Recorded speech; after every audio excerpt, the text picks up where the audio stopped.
রাধে রাধে সবাইকে। সবাই কেমন আছো? আশা করি সবাই অনেক অনেক অনেক ভালো আছো। আর আমিও ভালো আছি, মোটামুটি ভালো আছি। তো এখন দেখো বাজছে ওই 8:30 মতো। রাত বলবো না সন্ধ্যা বলবো আমি বুঝতে পারছি না, 8:30 বাজছে PM। তো এখন আমি ভাজবো আলু। আর এই আলু ভাজাটা দেখে প্লিজ কেউ উল্টোপাল্টা বলো না, আলু ভাজা পুড়ে গেছে হ্যানা ত্যানা। আমি এমন আলু ভাজা খেতেই পছন্দ করি, সবার পছন্দ তো আর এক না। তো আমি এখানে রাতের খাবারটা সেরে ফেললাম। আর তারপর আর আমি ভিডিওটা কন্টিনিউ করতে পারিনি, কারণ আমার শরীরটা ভীষণ খারাপ করেছিল, খুব জ্বর এসেছিলো।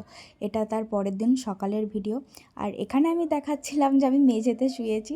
আর মেঝেতে যেহেতু শুয়েছি, বিছানা তো ভালো করে গুছিয়ে নিতেই হবে, কারণ একটা মাদুরের ওপর মাদুর মিলে তার উপর একটা কাঁথা বিছিয়ে শুয়েছিলাম।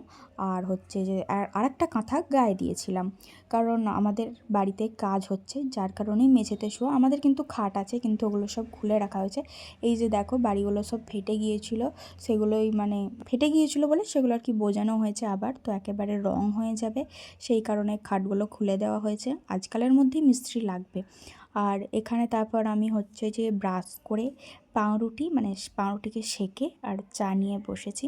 আর হ্যাঁ, তোমরা কেউ স্টিলের থালা দেখে উল্টোপাল্টা বলো না, আমরা নিম্ন মধ্যবিত্ত, আমরা কিন্তু স্টিলের থালাতেই খাওয়া দাওয়া করি। তারপর আমার আবারও খুব জ্বর এসেছিলো, সারা দিনটা পুরো আমার মানে কী বলবো একদম বাজেভাবে কেটে গেছে।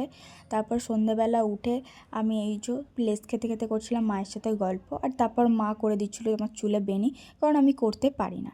তারপর একেবারে রাতের খাবার দাবার সেরে আমি স্কিন কেয়ারটা করে নিচ্ছিলাম। স্কিন কেয়ার মানে শুধু জাস্ট ওই ফেস ওয়াশ। আর তারপরে এই যে আবারও যেহেতু মেঝেই শুতে হবে, তো আমি একদম বিছানা করে ফেলেছি, তো সেটাই তোমাদের দেখাচ্ছিলাম। তো আজকের ভিডিওটা এখান পর্যন্তই। অবশ্যই চ্যানেলটা সাবস্ক্রাইব করে রেখো আরও নতুন ভিডিও দেখার জন্য।